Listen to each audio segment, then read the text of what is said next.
I spent the first hour trying to decide what I'd say to Foxy, Bonnie, and Freddy. I had to think of something quick though. Tonight was the last night. I was pacing the floor back and forth till I wore out the rug. Then I stubbed my toe and fell face first and onto my arm. And holy crap, it hurt like hell. I didn't think I would cry as hard as I did, but I did. Foxy came out of the closet and picked me up softly. Lassa why alright? Lemma see your arm. Foxy held out my arm and raised the sleeve slowly to get a better look at. It was dark red and slowly turning purplish. Oh, the beer bros. Don't worry me hearty. Uncle Foxy will fix you right up. Foxy reached behind him and yanked out a bottle of pain spray and a bandage. The spray felt tingly against my arm and smelled like mint. Then he wrapped the bandage around my arm. There you go Novi. Feel better now? I normally would have said yes or just nodded, but I jumped up and hugged him. Oh why with grave Lassie, what this be about? I never once got to hug you when you were still alive. I wanted to for so long but I never did it. I'm so sorry. I found myself crying again while I was saying that. Then he hugged me back and hushed me. There Lassie, don't cry out. It be alright now. I looked up at him, and he lost his nightmare form. He was now the Uncle Foxy I had known for years. I have to go now. You be good now my wee one. And he kissed my forehead before setting me down gently, and then faded into a beam of golden light.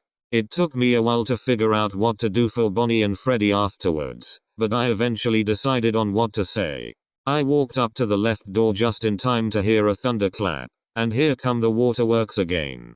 Be Bonnie, big brother, what is it Novi? Is it the storm again? I never asked for it myself. You guys always just gave me whatever I needed, but could I have a snuggle and a diaper change? My baby Novi. I thought you'd never ask. Of course I'll give you snuggles and a change. Bonnie laid me down on the bed and removed the big thick diaper that he put me in on night one. I've waited so long for you to one day just ask me for a change instead of waiting for a checking. He then placed a clean diaper down and fastened the tapes. There you go. Now for the snuggles. Bonnie lifted me up and cradled me in his arms. His fur was now as soft as it was when I first saw him, and smelled of lavender. We stayed this way for a good hour, just the two of us. It's time for me to move on too. Pleasant dreams baby sis. He put me back down to leave through the left door into a hallway filled with light, and then he faded away too. Freddy, I know you're there. Won't you please come out? What do ya want? There's something I never got to say to you. Speak up while you still can then. If it wasn't for you kidnapping me, neither of us would be here today. Are you saying it's my fault we're in this nightmare? That's not what I mean. If you hadn't have taken me, I would probably still be as miserable as before we met. It's because of you that I have someone to love. Because of you, I feel loved, and I want to thank you. Daddy! Exclamation point. Say that again. Please come out Daddy. I want to see you. D and cry Novi. Daddy's here. Freddy came out of the shadows exactly the same as how I met him. He knelt down and hugged me softly because I was near crying. Yes again.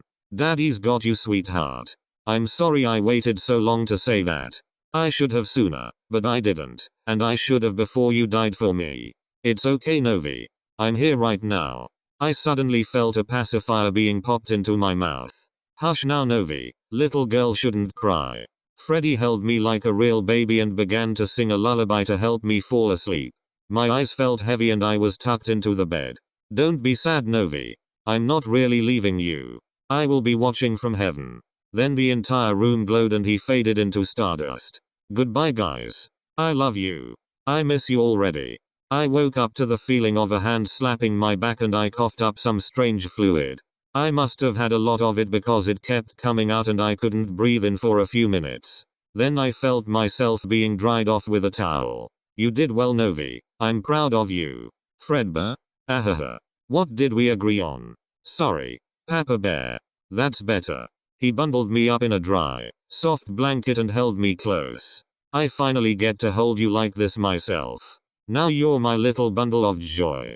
I know I'll probably be a little more stern than my brothers and sister were, but I'll take care of you all the same. I'll love you just as much as they all did. They would have wanted you taken care of in their absence. Where do we even go now that we don't have the pizzeria? Don't worry, sweetie. I found a place for both of us. Oddly enough, it has the same bedroom that you had in your dreams, so you might feel closer to them. I'd like that very much. I'll let you sleep. Good night, Novi. Good night, Papa Bear.